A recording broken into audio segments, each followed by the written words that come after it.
It's the weekend. It's Mailbag. It's been a relatively Everton-free summer for me, so I'm just picking Mailbag back up. Now, I am joined, I like to say, by Matt Jones and Dave Downey. Lads, before we kick off, are you enjoying an Everton-free summer, or are you fully invested in the slight bits of fume I've seen on Twitter about one thing and another?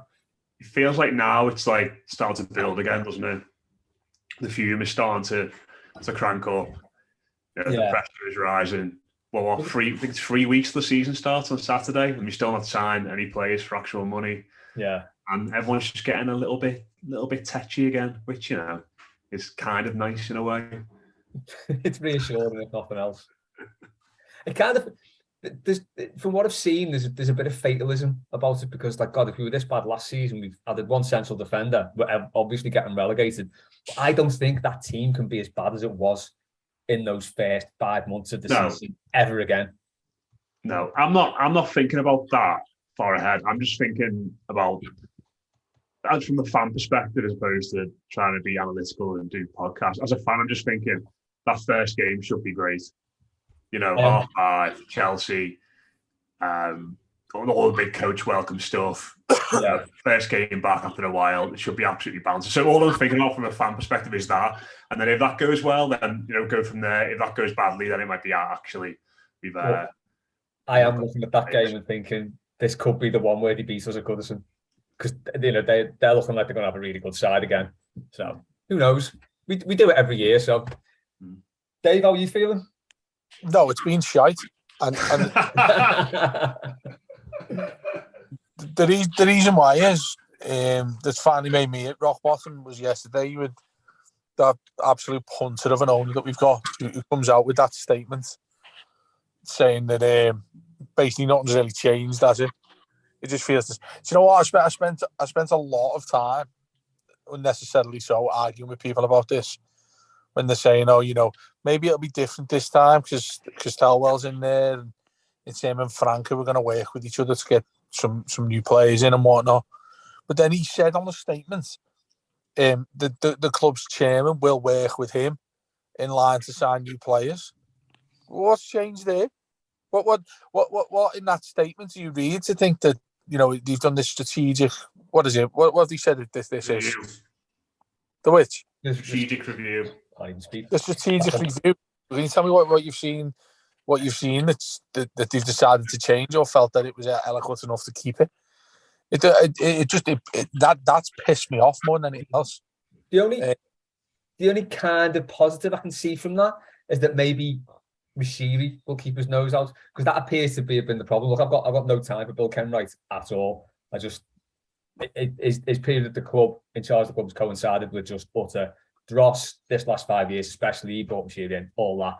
But I think Moshiri has been the big issue in things, in interfering and wanting these like big name managers and big name players. I think he's been the issue. So if he's saying Thelwell and Kenwright are involved in negotiations and not him, I think I'll take that as a step forward. I'll take anything now, to be honest, but I think I'll take that as a tiny, tiny step forward and see what happens. No, I can appreciate that view, and I think that's probably more sensible than mine, to be honest with you. But when I read that, I just had so much anger. Oh, I'm gritting my teeth now. When I read that, I like Dave's "it's all shite" approach, to be honest. But that's it, though. It's like reading it. I don't know. I feel patronised when that fella talks, whether it's to Jim White or it's to me. Do you know what I mean? I feel patronised by the shit he comes out of, and then people are replying to me saying, "Oh, but he's trying to learn, and at least he's trying." Well, I'm trying to run the 100 meters at the Olympics. How am I getting on? Do you know what I mean? It doesn't make sense. To continue. He must stand there when he sees stuff like that and think, do you know what? It's really easy to take the piss out of these people. I think he's a maniac. I think he's a fucking idiot. This is the thing, isn't it? About, because none of us liked the TalkSport Jim White stuff. It was shoddy and amateurish, and he himself said he'd speak to him after he had a few glasses of wine.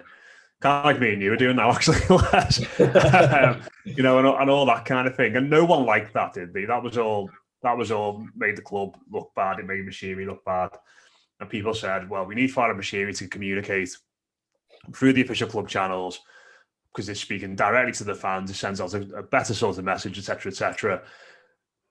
But then what you get then is you get the diluted version of Farhad Moshiri. It's like Farhad Moshiri cordial because he doesn't just write a note on his phone and bang it on the club website and Twitter account, does he? He will have wrote that statement out, and then somebody at Everton will have looked at it and changed bits of it. Somebody would have looked at it again and changed bits of it to make it very PR and very much a case of, it's what all big companies do, isn't it? They put these statements out about things, and they say loads of stuff without really saying anything, and then people are looking at that and going, "Well, that's not very good either."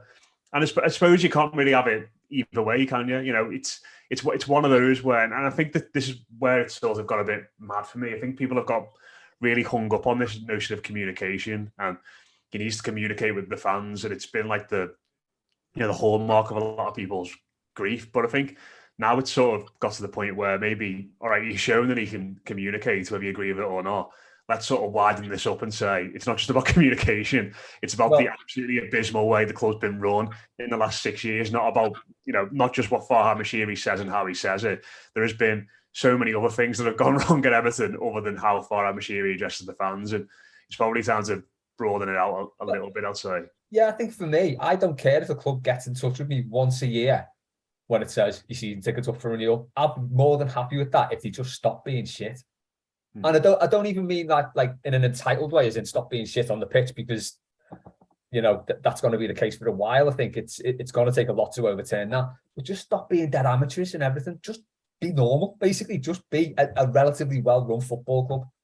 Stop doing stupid things and making stupid signings and having the owner sticking his oar in everywhere. Just be run like these people would run a good business. Just do that. Just get the right people in for the job and be competent.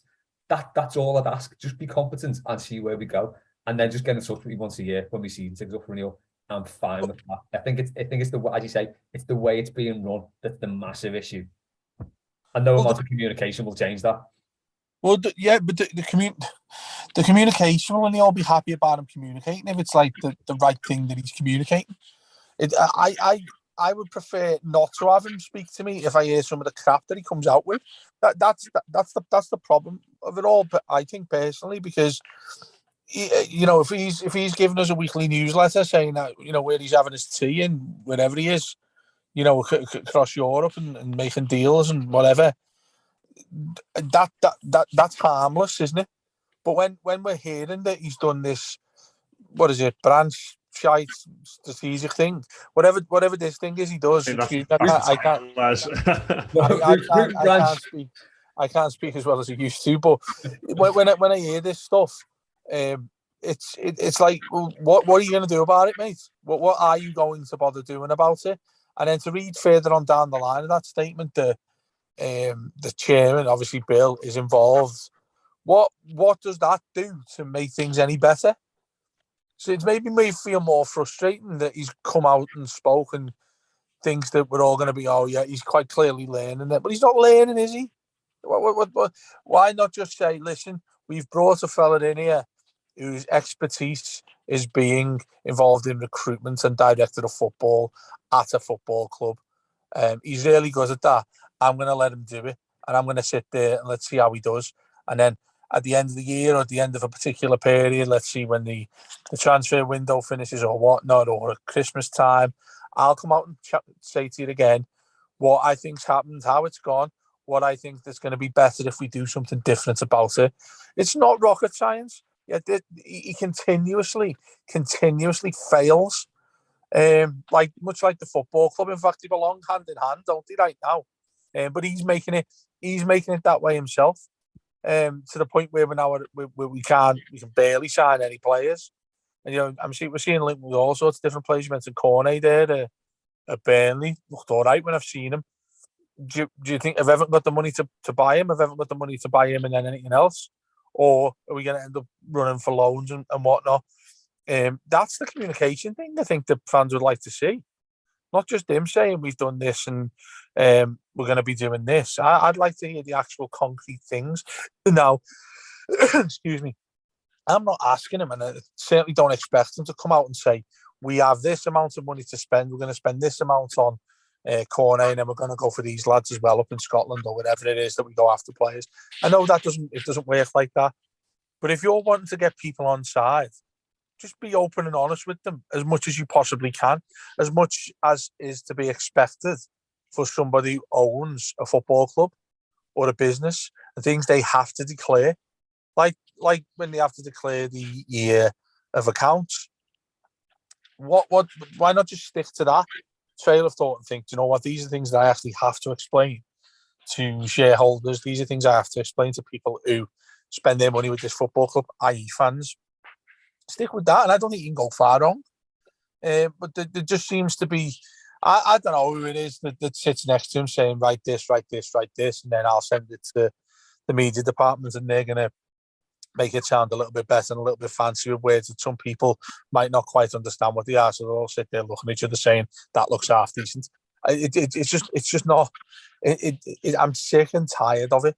To the point where, like Les said there, yes, it's the least of the concerns, really, when, well, it depends who you ask, doesn't it, really, when it comes to Bill Kenwright. But I've been slagged off for years for not being somebody who comes out and screams to high heavens about that fella still being involved in our football club. But on this occasion, the fact that he's still involved with recruitment when it's been so horrendously bad for 6 years under the fella who owns the football club, I don't understand why he's still involved. Why not just come out and say, we're really looking forward to a new form of recruitment by this new guy we've employed. It just sounds to me like the fella's onto a loser already. Similar to Brands, when we're all sitting there thinking, what's Brands actually doing here? Whose players signed there? Is it his player? Is it Ancelotti's player? Is it Bill's player? There's none of that. So there's where I want to see a bit of communication. There's where I want to see him coming out and telling us what's what in that regard. And I'm not going, like I said, I'm not going as far as I'm saying, tell me how much money we've got and how much we can spend, mate, because that's not how the world works. I'll tell you one thing I'd like to know about as well. This really gets my goat. When you order from the club shop, they charge a 99p handling fee. Oh, do they? What the hell's that? 99p what's that for? For putting a thing in a bag? I bet the person who puts the kit in the bag doesn't get the 99p, do they? Every time you do it. No. Outrageous. Dave, I'm going to get into hot topics because I can't really top any of that.